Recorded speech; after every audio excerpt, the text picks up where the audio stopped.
मेरा नाम रवीश रंजन शुक्ला है, पत्रकार हूँ एनडीटीवी इंडिया न्यूज़ चैनल में।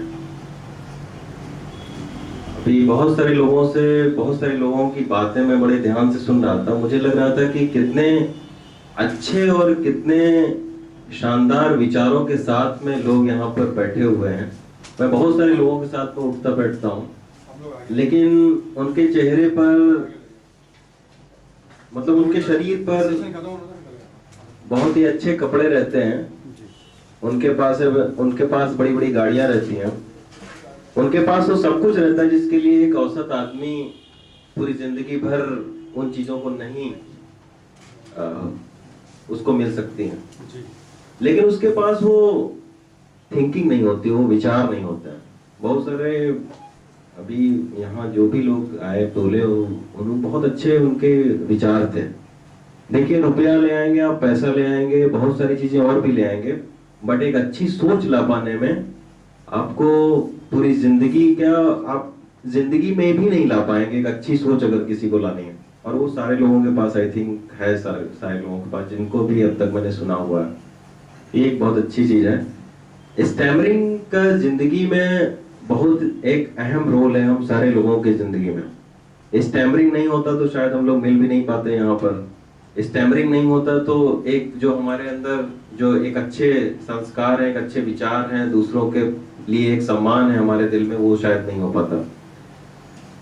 तो मैं एक बहुत छोटा सा इंसिडेंट आपसे शेयर करना चाहता हूँ। मैं 5th क्लास में था और स्कूल में हमारे यहाँ बनते थे 3-4 पोस्ट होती थी। मंत्री होता था उसमें से एक, उसमें मॉनिटर होता था, एक नीचे सेनापति उसको बनाया जाता था। तो उसमें मंत्री का काम ये होता था कि वो प्रेयर करवाएगा और जिस भी दिन का उस दिवस होगा उसके बारे में वो एक राइटअप तैयार करके और उसके बाद वो बोलेगा लोगों के सामने। और 500-600 बच्चे होते थे। एंट्रेंस टेस्ट हुआ, इत्तेफाकन मैंने उसमें ऐसा मेरा मार्क्स आ गया कि मुझे मंत्री दे दिया गया कि आप मंत्री बनेंगे। थोड़ी देर के लिए तो मुझे बड़ी खुशी हुई, लेकिन अगले ही पल मुझे लगा कि मंत्री का तो काम होता है कि प्रेयर करवाना और फिर हर दूसरे तीसरे दिन भाषण देना। तो मैं कैसे बोल पाऊंगा, क्योंकि मैं तो स्टैमरिंग करता हूँ, बहुत भयानक स्टैमरिंग करता हूँ। एक बार बचपन में मुझे याद है, टीचर ने मुझे पूछा, कोई नाम पूछा मेरा, मैं नाम का जवाब नहीं दे पाया। खड़ा रहा मैं 15 मिनट, कुछ मुंह से आवाज ही नहीं निकल रही थी। तो उसके बाद में ये हुआ, 1-2 दिन बीत गए। फिर एक दिन मुझे क्लास टीचर ने बुलाया, बोला कि कल भगत सिंह का जन्मदिन है और एक राइटअप तुमको लिख के और उसको याद करके आना है और सबको एक भाषण देना है तुमको, एक छोटा सा। मैं 5th क्लास में था, मेरी उम्र हार्डली 8 या 9 साल हुई होगी। मेरे एकदम लगा कि क्या बोल रहे हैं टीचर, कुछ समझ में नहीं आया। मुझे लगा कि तो बहुत, मैं तो भाग जाऊं, आज ही मेरा नाम कट जाए इस स्कूल से, मैं कल क्या बोलूंगा इतने बच्चों के सामने, मेरी तो बड़ी बेइज्जती होगी कि ये तो कुछ नहीं बोल पा रहा है। मैं घर पे गया, मैंने एक राइटअप लिखा होगा। उसके बाद मैंने कई बार उसको याद करने की कोशिश की, लेकिन जब भी मैं खड़ा होकर ये सोचूं कि कल मैं बोलूंगा कैसे, तो फिर मेरे एकदम पसीने छूट जाए और मेरी अचानक लगा कि मुझे तबीयत खराब हो गई है। मैं 3 बजे बिस्तर पर सो गया। कभी भी मैं सोता नहीं था। 3 बजे सोया, फिर 6 बजे उठा, मेरी मदर ने जगाया कि क्या हुआ, आज बड़े सुस्त हो, क्या बात है। मैं माँ को भी कैसे बताऊं कि कल मुझे स्कूल में घूमना है। तो दूसरे दिन मैं गया, वही हुआ जो मैं सोच रहा था। मैं बोल नहीं पाया हूँ, बड़ी देर तक मैं खड़ा रहा। उसके बाद में टीचर बोले कि क्या हुआ, बोल क्यों नहीं कर रहे हो। मैं उनको भी कुछ जवाब नहीं दे पाया। तो फिर मुझे टीचर ने बुलाया और उसी दिन मुझे मंत्री के उससे हटा के और मुझे एक वो काम दे दिया गया कि आप स्कूल की साफ सफाई देखोगे, कैसे सजावट होती है, क्या होता है, वो आप देखोगे। क्लास के लोग भी, बड़े सब बच्चे जो मेरे साथ में दोस्त थे, वो सब भी कहे कि यार क्या बात है, बोल नहीं पा रहे थे, तुम खड़े थे, कुछ बोला ही नहीं तुमने।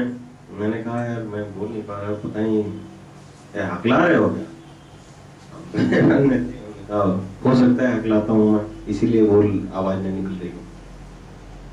तो उसके बाद उस इंसिडेंट के बाद में मेरा कॉन्फिडेंस जो है वो बहुत ही कम हो गया, और ग्रेजुअली क्या हुआ कि बोलने के उसमें ज्यादा मैं इंट्रोवर्ट रहता था, अपने घर पे रहता था, तो मैं किसी से बहुत ज्यादा बोलता होता नहीं था, अपना पढ़ाई लिखाई किया अपने काम से।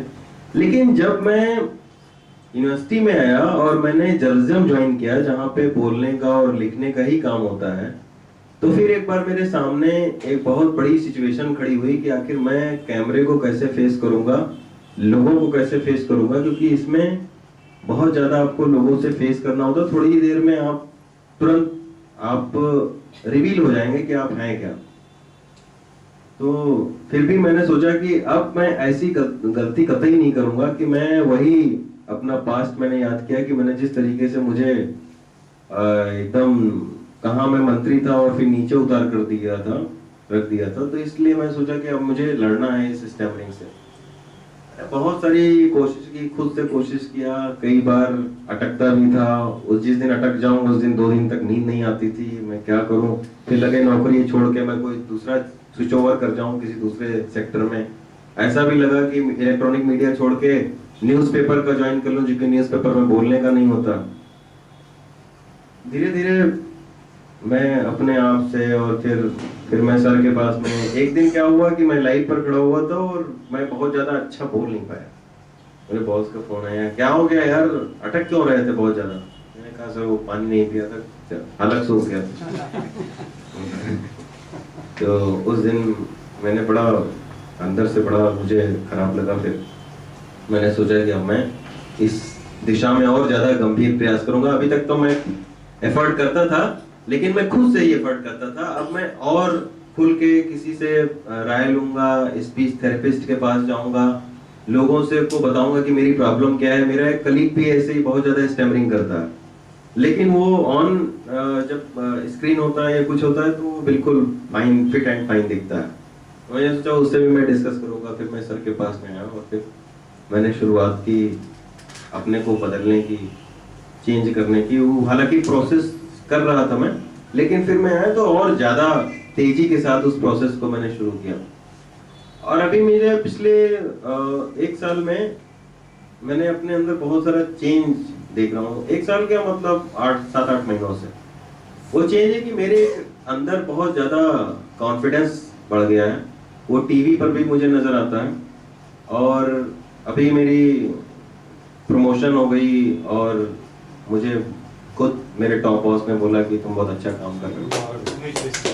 तो मुझे ये लगता है कि अगर आदमी खुद से एफर्ट करे, उसको अच्छा रास्ता दिखाने वाले सर जैसे 2-4 अच्छे दोस्त मिल जाएं, तो वो सही दिशा में अच्छा प्रयास करके वो अपनी तमाम कमियों से दूर हो सकता है।